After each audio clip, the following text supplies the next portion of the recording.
我和小梅认识3年了，虽然我们是异地恋，但是丝毫不影响我们的感情。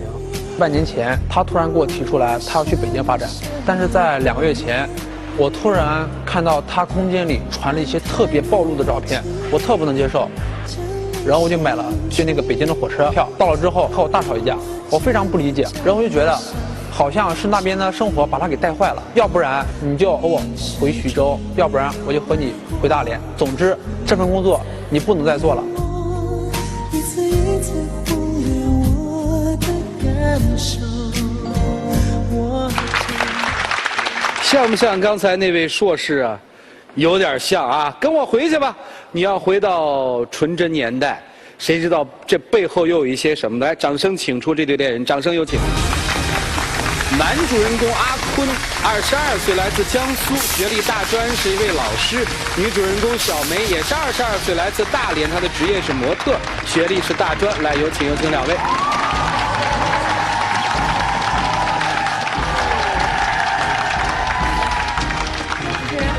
好，异地恋哈，异地恋3年，3年整。怎么整的异地恋呢？我的同学，在大连上学，然后我有一天我去他们那玩儿，正好就是小梅她当我们导游，然后我觉得就是她这人特别细心啊，而且就是我和她聊天的时候，像那种一见如故的感觉，我就把电话还有联系方式我给记了下来。回去之后呢，我们就经常在一起，聊 QQ 啦，发短信，有时候还在一起打电话，有时候聊得会很晚，差不多就是这样认识的。这不是挺好吗？我看资料上面说是3年的异地恋，对不对？这都坚持了，怎么现在就出问题了呢？怎么了？你到北京了是吧？对。现在是模特是吗？对。怎么了呢？因为他不支持我的工作。为什么？我现在就是完全不认识他了，他再也不是我当时见的那种单纯善良的小梅了。有他过去的照片吗？我看一看啊，我看过去什么样，现在什么样。大家可以看到他过去穿衣服的风格，可能只会梳一个马尾，啊，穿一件 T 恤，一条牛仔裤，啊，虽然说很普通，但是我感觉她在我心中是最美的。这个是过去还是现在啊？现在，大家可以看到她的现在穿着风格。这是你拍的？是。她现在工作是一个胸模，做内衣广告。我接受不了我自己的女朋友每天穿成这样，面对着其他男人。内衣是穿给自己老公看的，而不是穿给别的男人看的。每天穿得这么暴露出门，我还为你担心呢。嗯，对，这句话。这是我的优势。别人想做还没有呢。我受不了你每天穿成这样出门。受不了就分手嘛。我不可能分手，因为我们的3年的感情，我不可能把他当成儿戏。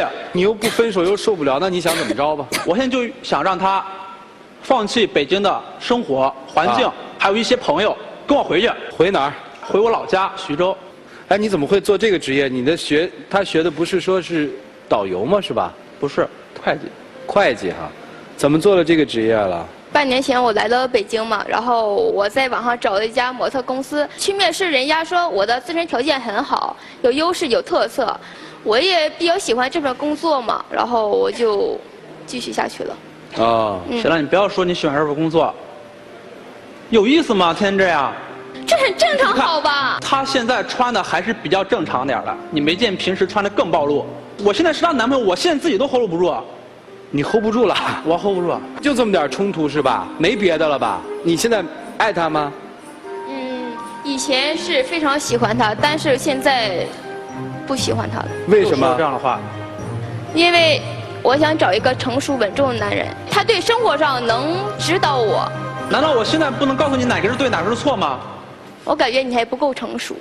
有成熟的了，他肯定有认识成熟的嘛，对吧？才有比较嘛。哎呀，这个事儿你看我都没敢往这儿想，是说在生活里有成熟的了吗？以前是有追过我，但是我一直没有答应，因为我有男朋友，我不可能再答应别人。那对你还是不错的嘛。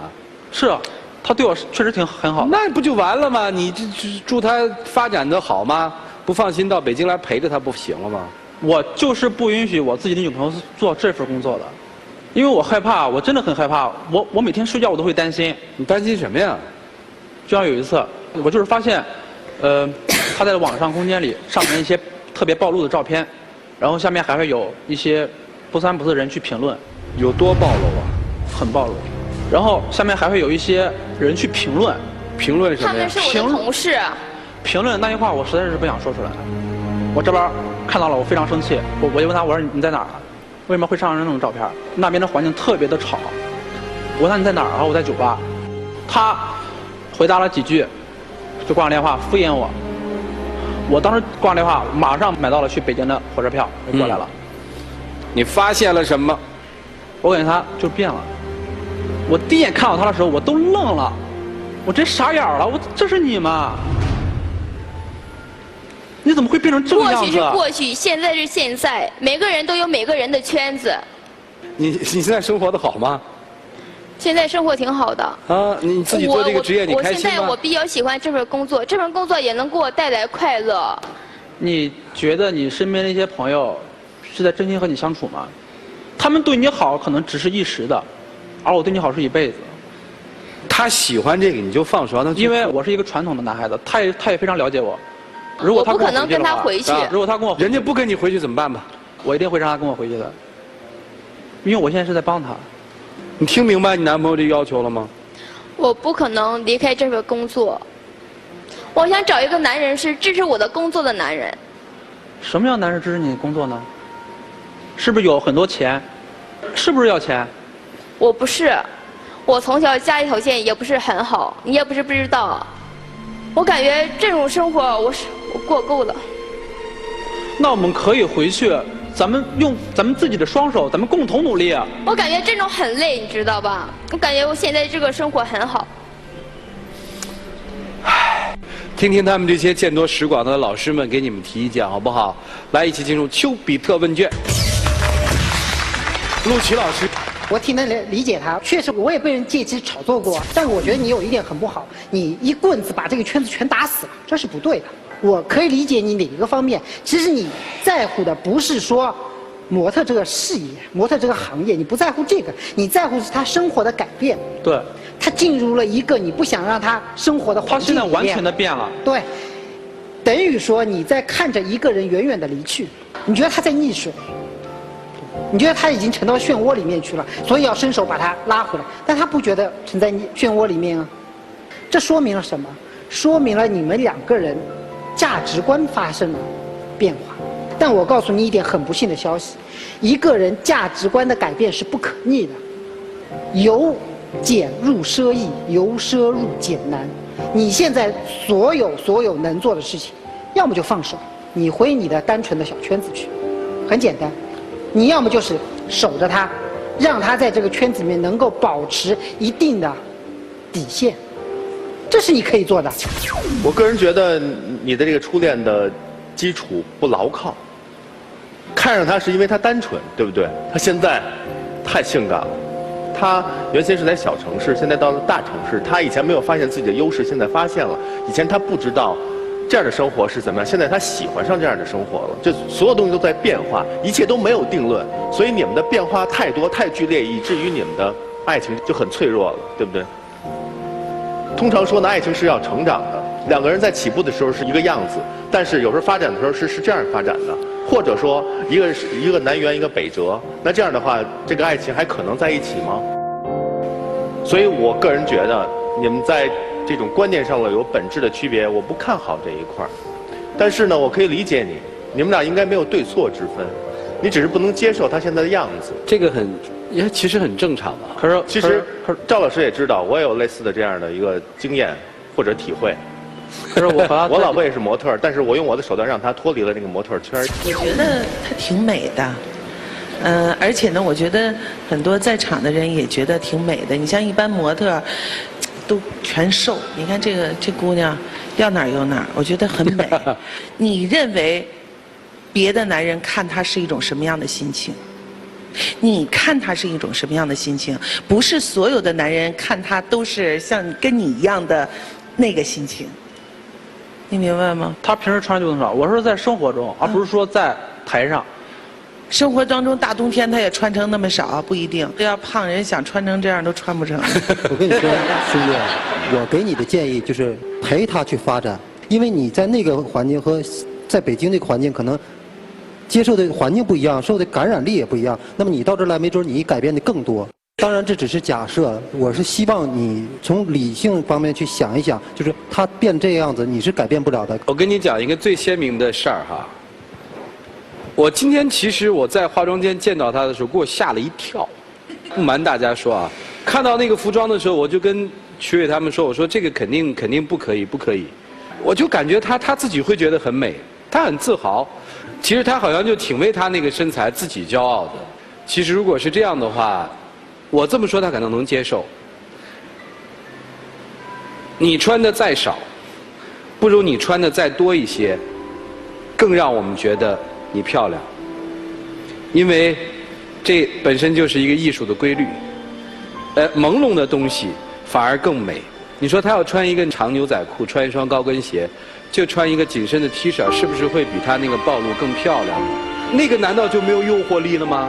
那个时候你为什么不担心呢？不要认为他衣服穿的少了，他的心就变脏了，没有的。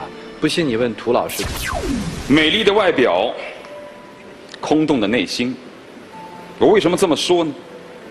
你说成熟男人可以教你什么是对，什么是错。我想告诉你的是，当哪天容颜老去了，成熟的男人还会依偎在你身边教你吗？也许到那个时候，只有可能是这个痴心的男子。我无意去说这个做模特有什么不好，每个人都有选择工作的权利，只是我觉得你身上有一些不正常的东西，包括刚才赵川说的，在化妆间的时候，我也在那儿。展示美和暴露美，那是完全两种问题。总有一天，身体会不再像原来那么青春美好。到那个时候，我们靠什么吃饭？3年的时间，从徐州到大连，17个小时的车程，来回都是硬座，就这么坐了3年，火车票都有这么一大沓了。还有那个什么寒冷的圣诞节下面，天寒地冻之后的惊喜，这些所有的点点滴滴，3年以来的这些真挚的感情，以前的这些东西都没有记。我不是说你一定要选择它啊，我是觉得你到今天有点变了。这种变不是说形体上的变，而是身心的变化。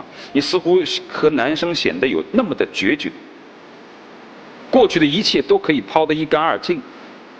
这是我认为你身上有问题的地方。如果这个问题你不发现的话，即便是你选择了你的职业，在你喜欢待的城市，用你引以为傲的特点，获取了你所拥有的生活。但是如果一个人是忘情忘义的话，我不相信他能够获得真正的幸福和美好。我想说到男生的是，虽然职业是正当的，但是我如果是你，我也不希望。我很自私，这一点我很狭隘，我绝对不会让我的老婆做这种职业，我也不会，因为每个人对于自己内心都有点小心眼。所以呢，我对你也没什么好劝的，只是劝你不要做得太极端。他已经不是当年的那个他，今天的你也无法满足他的生活，他斩钉截铁的要和你决绝，你也千万不要以此为相要挟，那没有任何意义，只显得你们俩都亵渎了当年那3年的感情，显得你们俩那3年在火车上窜来窜去，那都是吃饱了撑的。3年那真的不容易啊，17个小时的车程啊，星期五晚上的车，9点的车，然后星期六2点，中午到，待一下午，然后在星期天坐车回来，对，就17个小时的车程，3年，就是不一样。我们上课当时我们约定好了。是你现在回忆这些已经没有意义了，我不知道他还记得不记得。如果你还记得的话，就即使是今天分手，今天离开，请不要伤害他。你选择你的道路，各自寻求各自的幸福。千万记住，女人引以为傲的不是你的身体，是你善解人意的心。我们在一起的时候，我就提醒过他，我说你做这个职业，如果你到了30岁，你到了40岁，甚至到了50岁，你觉得你还能像你现在这样绽放光彩吗？那为什么我们不能在一起做一些稳定的工作呢？每个人都有自己的理想喽。我是为了他的以后着想。他的以后他自己负责，你没有权利干涉。你们是商量，是达成共识，而不是被一个人引导。哦，就算商量，我现在在给他商量。对啊，你好好跟人商量。但是他完全不理会我。听到现在，你完全要他为你做什么，跟你回去，你没有给他任何选择余地嘛？但是我说这人是错的吗？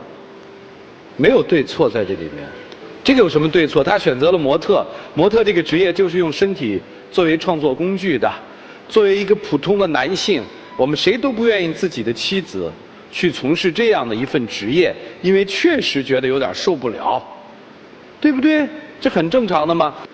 但是我感觉他穿着现在有问题。你现在是较劲他的职业，还是较劲他现在变了？都有。我现在就不了解他为什么会变得这么快。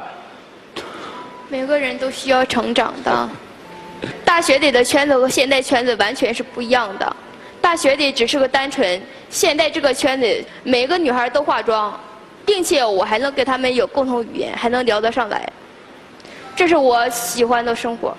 你也不看你周围的朋友是什么样子的。他已经从游戏中退出了，你还在这个游戏里转悠呢。可是我没有把它当做游戏。他还活在象牙塔里，他已经在社会，他在象牙塔里，墙内跟墙外。他成长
好了，我们要说的也都说完了，一起进入黄金60秒。小梅，这3年之内，我们的一些风风雨雨、坎坎坷坷，我不相信你全忘了。那你还记不记得有一次你生病了，我马上挂我电话，买到了去大连的火车票，我给你送药。虽然说你很难受，但是我能感觉到你脸上洋溢的是羡慕的表情。但是我现在看到你脸上完全没有，我不知道是为了什么，但是我很喜欢这份工作，我也不可能离开这份工作。我感觉这份工作能给我带来快乐。带来什么快乐呢？什么是快乐？你难道心里面真的快乐吗？以前咱们上大学的时候，你可能是打了2、3个月的工才能给我买份礼物，而是我现在呢，我自己想买什么我都买什么。我感觉我这样的生活很好，很自由。既然你不支持我的工作，那咱们就分手吧。我真的太伤心了。我也知道你以前对我的好，我是不会忘记的。你真的太追情了。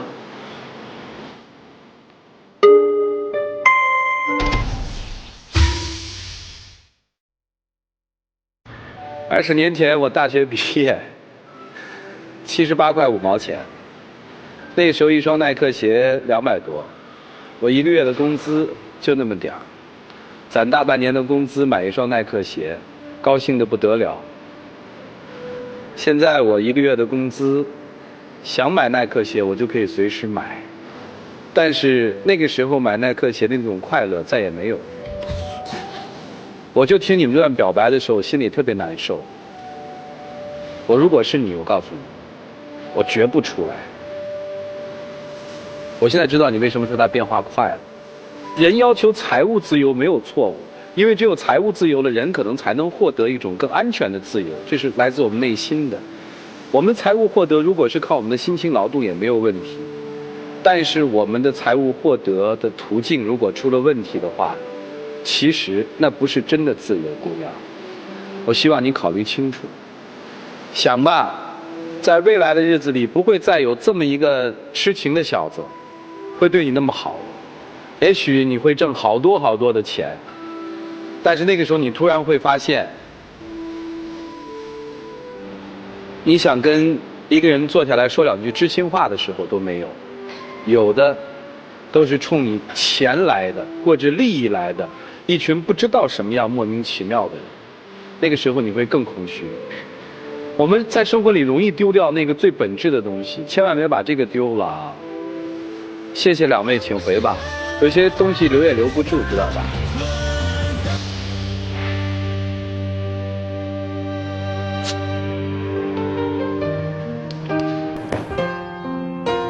是吧？来，请关门啊！他们在表白的时候也听到了一些你们的议论，说也许如果不是这个节目有曝光的话，这姑娘压根儿就不会来。那个圈子有那么大的诱惑吗？来吧，各位拿起手里的表决器啊！你们觉得男孩最理智的选择是什么？来，请表决。